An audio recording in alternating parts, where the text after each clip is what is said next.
hari ini sebetulnya agenda kami menindaklanjuti laporan yang sebelumnya tanggal 21 Juli terkait dugaan tindak pidana pemalsuan dokumen identik. Tadi sudah kami konfirmasi di dalam, kemudian pihak penyidik melimpahkan perkara tersebut ke Polda Jawa Barat, lalu ke Polres Cibinong karena berkaitan soal lokus begitu. Nah, kebetulan juga memang kami menemukan fakta baru. Kami sesuai dengan laporan di awal, setelah kami telusuri, karena kan kami sebagai advokat, sebagai organisasi advokat punya tanggung jawab hukum sebagaimana diamanahkan oleh Undang-Undang Nomor 18 Tahun 2003, bahwa kami punya tanggung jawab terkait menjaga integritas profesi.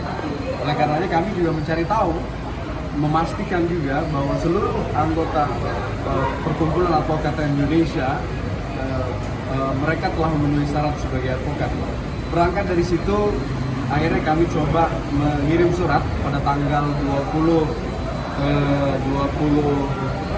Agustus ya. Kemudian juga tanggal 19 Agustus juga kami kirim surat ke Universitas Padjadjaran, juga ke Sekolah Tinggi Ilmu Hukum dan Politik Pelopor Bangsa. Dari Universitas Padjadjaran, surat kami dibalas dan jawaban dari Unpad menyatakan bahwa saudara RAH ya, atau saya sebut saja Rangga Hadi Putra, dinyatakan tidak tercatat sebagai mahasiswa atau tidak diakui sebagai mahasiswa Universitas Padjadjaran. Kemudian surat kami yang kami layangkan ke Universitas Sekolah Tinggi Ilmu Hukum Pelopor Bangsa, tapi tidak dijawab dengan surat keterangan, melainkan melampirkan bukti laporan polisi di Polresta Depok dengan terduga terlapor 3 orang. Yang pertama adalah saudara Pablo Putra Benua, kemudian Christopher Angga Sastra dan Rayu Tami, ya, dalam dugaan tindak pidana pemalsuan ijazah. Seperti itu. Jadi seperti itu kira-kira teman-teman. Pertama tentu kami mengapresiasi ya langkah-langkah yang dilakukan oleh universitas, baik itu Universitas Padjadjaran juga pelopor bangsa, karena mereka punya tanggung jawab terhadap dunia pendidikan. Oleh karena itu kalau ada orang-orang yang memalsukan berupa dokumen otentik, kalau ijazah ini kan dokumen otentik, maka oleh karena itu kita apresiasi mereka melakukan langkah hukum. Dan tentu kami sebagai pihak yang merasa juga dirugikan atau kami juga merasa ditipu juga ya, sebagai perkumpulan, sebagai OA, organisasi advokat yang pernah menerima beberapa orang yang saya sebutkan tadi, kami juga akan melakukan upaya hukum dalam waktu dekat tentunya. Kami tidak tinggal diam dan kami juga berharap bahwa pihak kepolisian dalam hal ini harus segera memproses laporan-laporan, karena ini dilakukan terus-menerus ya. Jadi saya tidak mau sebut yang bersangkutan memang spesialis melakukan pemalsuan, tetapi saya kira pihak polisi harus melakukan proses ini secepatnya. Oh betul, kalau berkaitan dengan organisasi advokat, kami sudah melakukan pemecatan terhadap beberapa orang yang tadi saya sebutkan, dan dari pihak kampus juga alhamdulillah ya jawabannya juga cukup cukup responsif dan mereka juga melakukan langkah-langkah hukum. Jadi saya mau katakan bahwa kita ini advokat harus menjunjung tinggi hukum. Ada satu adigium hukum ya, pacta sunt potentior verbis. Artinya apa? Fakta itu lebih kuat daripada kata-kata. Jadi hari ini kami hadirkan fakta dan bukti, dan kita meminta agar kepolisian segera melakukan proses penyelidikan. Jadi tidak boleh didiamkan, saya kira itu. Kami selaku Perkumpulan Advokat Indonesia, dalam hal ini saya mewakili dari Badan Kehormatan, telah melakukan sidang kode etik. Apa yang disampaikan oleh Gus Robi, Wakil Ketua Umum, bahwasanya kami telah memecat secara resmi melalui Badan Kehormatan, Badan Pimpinan Perkumpulan Advokat Indonesia kepada orang-orang tersebut yang disampaikan oleh Gus Robi. Ya, jadi itu sudah sah bahwasannya mereka yang kita sampaikan itu adalah bukan advokat. Bahkan bisa kami nyatakan bukan sarjana hukum. Ya, jadi orang-orang tersebut yang disampaikan oleh Gus Robi, Waketum PAI, bahwasannya bukan sarjana hukum, bukan advokat, Perkumpulan Advokaten Indonesia.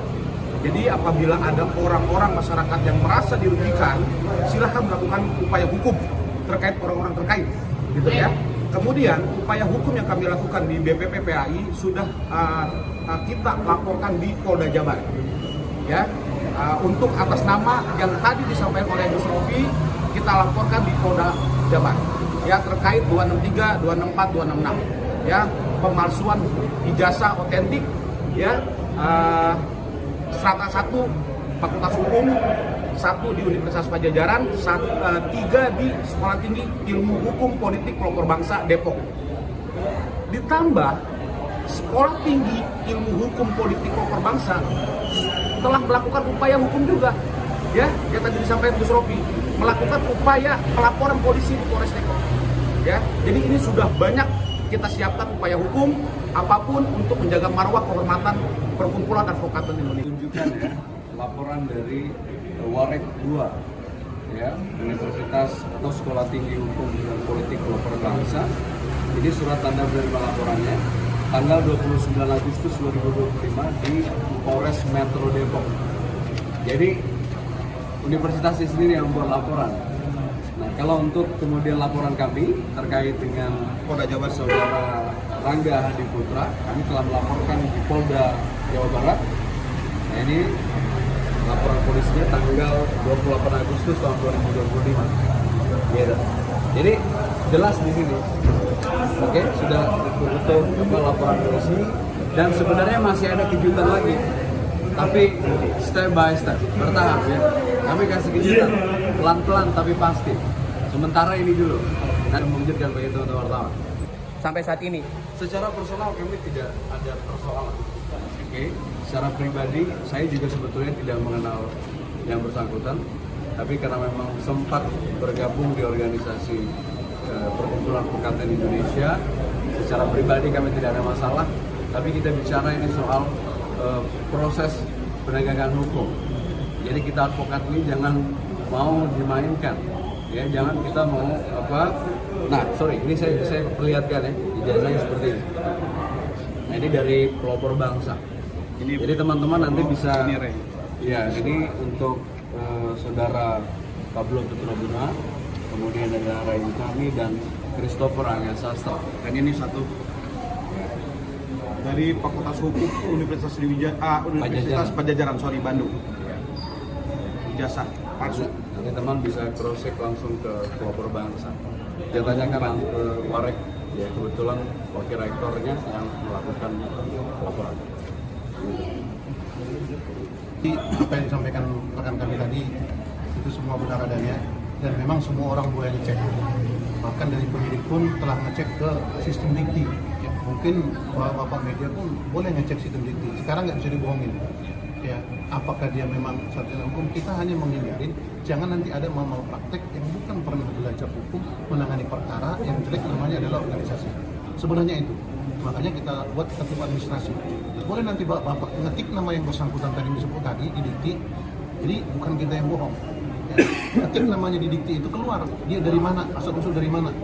Ya, kalau yang di Polda Jabar memang dia tidak terdaftar di sana. Makanya ada surat tertulis dari Unpad.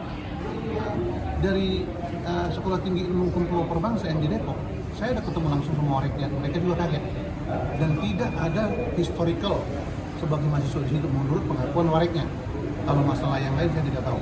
Tapi sebagai inisiatif mereka duluan untuk menutupin, untuk melindungi institusi mereka, mereka membuka LP duluan di Polres Depok sebagai wujud kepedulian mereka. Kenapa? Ini kan presiden buruk kepada alumni-alumninya nanti. Apalagi menurut mereka itu tadi, penyidik Depok itu hampir 60% lulusan alumni dan kuliah di Sekolah Tinggi Ilmu Hukum Pelopor Bangsa itu. Ya, jadi kita sebenarnya tidak ada satu kebencian orang-orang tidak. Tapi kita mau tertib administrasi supaya tidak ada terjadi malpraktek hukum yang dilakukan orang-orang yang tidak pernah belajar hukum. Kasihan dengan orang-orang yang kuliah 5 tahun, harus dia pendidikan, gitu ya. Ternyata dia susah juga untuk berkarir di dunia hukum. Ternyata ada orang yang mau instan yang seperti itu langsung membuka kantor hukum. Ya, ini kita bukan kecemburuan, kita bukan kurang kerjaan. Jadi Tapi kita memang dari BPPAI untuk tertib administrasi ke depan. Siapapun, saya rasa ke depan bukan hanya yang disebutkan dari nama, kita sekarang lagi men-trace semua anggota dari PAI kita akan trace. Semua anggota tanpa terkecuali akan trace, kita akan trace historicalnya. Kan kalau kita lihat dari 2010 kan kita bisa cek historical mahasiswanya. Jadi nggak boleh lagi bohong-bohong sekarang. Bukan kita bohong. Jadi oke, saran ya, seperti itu. saya tambahkan sedikit ya. Ini sebetulnya mirip-mirip yang belakangan sedang viral berkaitan soal ijazah palsu. Tapi ada perbedaannya. Kalau Pak Jokowi dipersoalkan ijazah palsu, tapi pihak kampus telah mengkonfirmasi bahwa ijazah Pak Jokowi adalah asli dan mengakui pernah berkuliah di UGM. Kalau yang ini berbeda. Yang ini pihak kampusnya yang menyatakan sendiri bahwa yang bersangkutan ya, 4 orang tadi itu tidak pernah tercatat sebagai mahasiswa dan tidak pernah berkuliah. Artinya apa? Ya bodong, kira-kira gitu. Jadi silakanlah nanti kita teman-teman bisa konfirmasi ke pihak kampus dan kami akan kawal terus proses hukumnya. Ya. Jadi sedikit kami tambah, PAI tidak punya wewenang untuk menghapus BAS-nya. Ya. Tapi dia kita pecat secara keanggotaan dari PAI. Ya, jadi jangan salah nanti. BAS itu adalah wewenang dari pengadilan tinggi. Ketika ada nanti bukti dari LP-nya ini baru itu kita lampirkan ke sana gitu. Jadi supaya clear gitu. Jangan nanti ada persepsi, wah nggak ada haknya untuk menghapus BAS, memecat BAS, bukan. Jadi kita bukan berbicara berita acara sumpah sebagai advokat ya, tapi kita berbicara sebagai anggota. Ya, itu yang menurut saya perjelas tadi apa yang rekan kami sampaikan tadi. Ya, sekarang seperti itu. Terima kasih.